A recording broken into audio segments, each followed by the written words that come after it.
Hi guys! Today I'm reviewing the KitchenAid Artisan Mini. It measures 12.3 inches tall, 7.8 inches wide, and 12.3 inches deep. It weighs 18 pounds and is the smallest KitchenAid you can buy. This mixer is about 25% lighter and smaller than the classic KitchenAid mixer. This Mini comes in 10 colors. My mixer color is orange sorbet. It's a beautiful color, but I would have called it some shade of yellow. Like other KitchenAid mixers that I've pulled out of the box, this mixer was very dirty. There were stains all over it, dark stains, so I had to clean it up really well. Before using the stainless steel bowl, make sure to wash it at least 2 to 3 times with soap, because there is residue inside that's dark in color and it will end up on your food while mixing if you don't wash it. That's the same issue that I had with other KitchenAid mixers that come with the stainless steel bowl. The stainless steel bowl is 3.5 quarts. It has no handle, so you just use both your hands to turn it.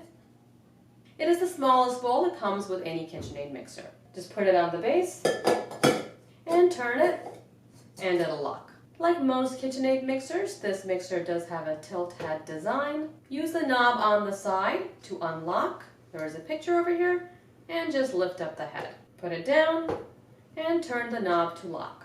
The knobs on other KitchenAid models used to be black plastic. Now it's changed to aluminum, I believe, and it does make the mixer look more modern. This Mini is 250 watts, and there are 10 mixing speeds. All speeds have the soft start feature, which automatically starts the mixer at a lower speed to help avoid the ingredients from coming out of the bowl. This is the power hub. Remove this screw and the plate, and you can attach any one of KitchenAid's attachments, like a spiralizer. I will do a separate review of the spiralizer soon, so subscribe to stay tuned for that. The mixer comes with an instruction manual, nylon-coated flat beater, nylon-coated dough hook, and the 6-wire whip. The wire whip is what you use to whip cream and egg whites. The flat beater is for cookie dough and cake batters, and the dough hook is for bread and pizza dough.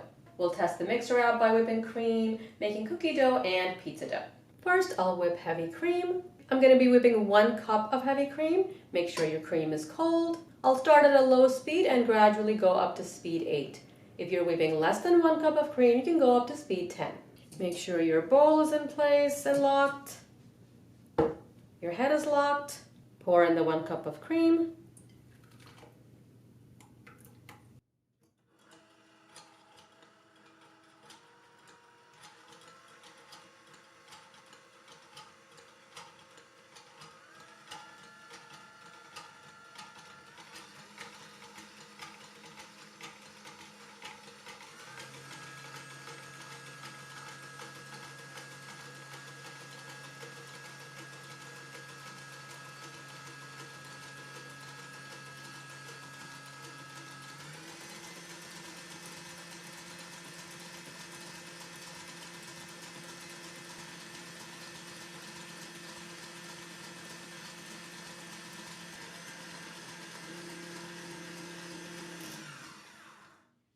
Unlock the head, and you've got nice whipped cream in 1 minute. That's the same amount of time that it takes the other KitchenAid stand mixers to whip up the cream.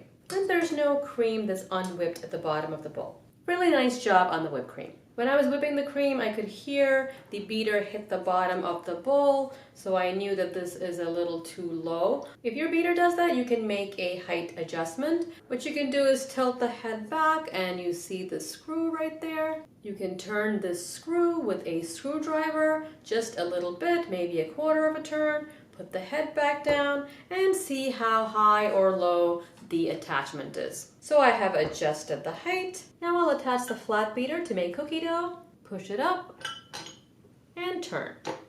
That's how you attach all of the attachments.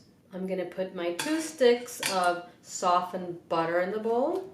I'm adding my cup of sugar. We'll cream this on speed 2.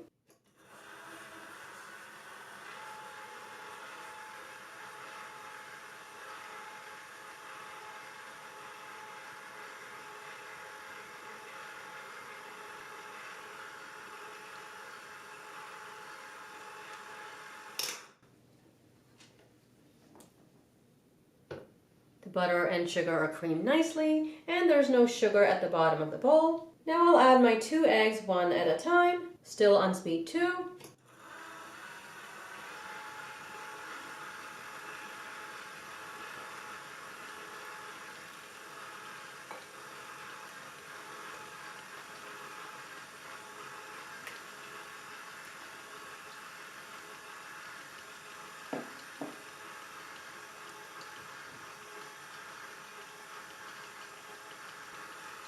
I'll also add vanilla extract.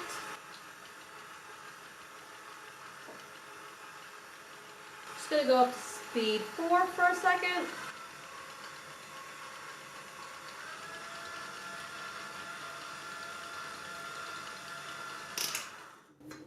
This will need to be scraped down.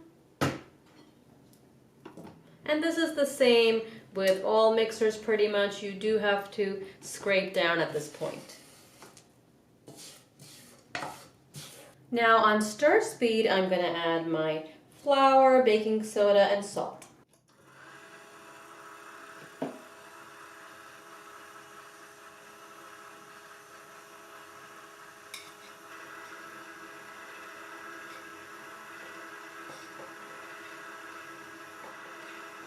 Just go to speed 2.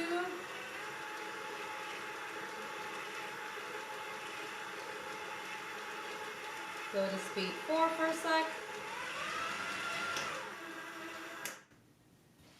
That looks good. You can just take off any flour on the top. Now I'm going to add a cup of butterscotch chips and a cup of semi-sweet chocolate chips on stir speed.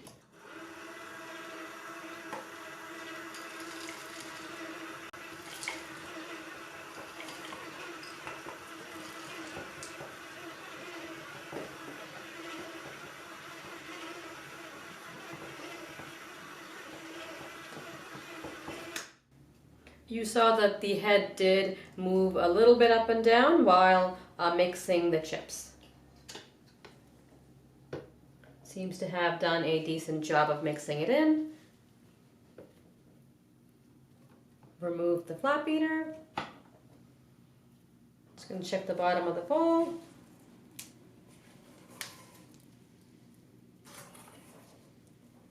Everything seems to have been mixed in nicely. I don't see any flour. Did a good job. You can see I have beautiful creamy cookie dough. This is a standard 2-cup flour recipe for cookies, and you see that the bowl is just about half full. So although the bowl looks small, it's perfectly fine for mixing up a regular batch of cookie dough. Now I'll use the dough hook to make pizza dough. I'm adding 3/4 of a cup of warm water. This is about 110 degrees Fahrenheit, and 1 packet of yeast. We'll leave this for 5 minutes to dissolve. The yeast has dissolved. I'll add some sugar, salt, olive oil, 2 cups of flour. Mix this at speed 2 for a minute.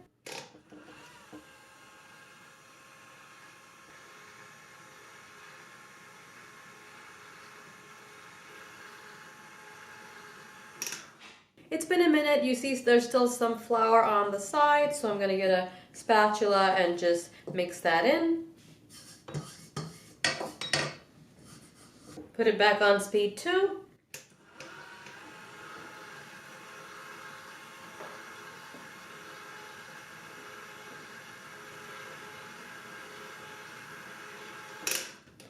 Now all the flour has been mixed in.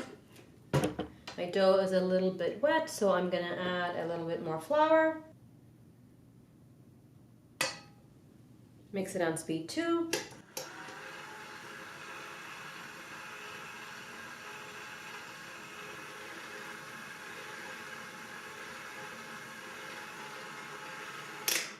It's been 2 minutes. I'm going to add a little bit more flour and knead this for 2 minutes.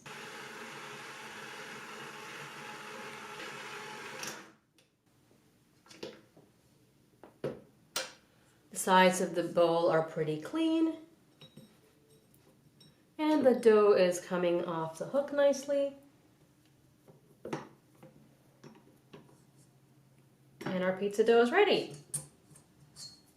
We can just put the dough in an oiled bowl and leave it to rise until it's doubled, then you can make pizza. The bowl, coated dough hook, and flat beater are top rack dishwasher safe. The 6-wire whip is hand wash only. The mixture can be wiped down with a damp cloth and dried. I did notice while using this mixer that the speed control knob is not very easy to use. It's a little hard, and I hope that it will get easier over time. It doesn't slide as easily as the speed control knob on other KitchenAid mixers. The color of this mixer is beautiful. It'll look great in any kitchen, but the quality control has still not improved. Like I said earlier, I had to wash the bowl 3 times and also the wire whip. If you don't wash them really well, what happens is the black residue will get on your food. There were also stains all over this beautiful color. This mini did a good job on the whipped cream and a good job on the cookie dough. I did have to mix the flour into the dough when I was making the pizza dough. It did a decent job. I wouldn't say that it did a great job. You're buying this mixer only for the compact size, not for the power. If you don't have much counter space and you want to leave the stand mixer out, then this is a decent option. If you have a large family, I wouldn't recommend this mini. Go with one of the other larger models. The classic mixer is 275 watts and comes with a 4.5 quart bowl and costs at least $50 less than this mini. But it's 25% bigger and weighs about 7 more pounds. Just so you can compare all the models, I'll put links to my reviews of the other KitchenAid stand mixers in the description below, as well as the actual links to the stand mixers, so you can click on them to see the current price. I hope this review was helpful. Subscribe and I'll see you next time. Thanks for watching.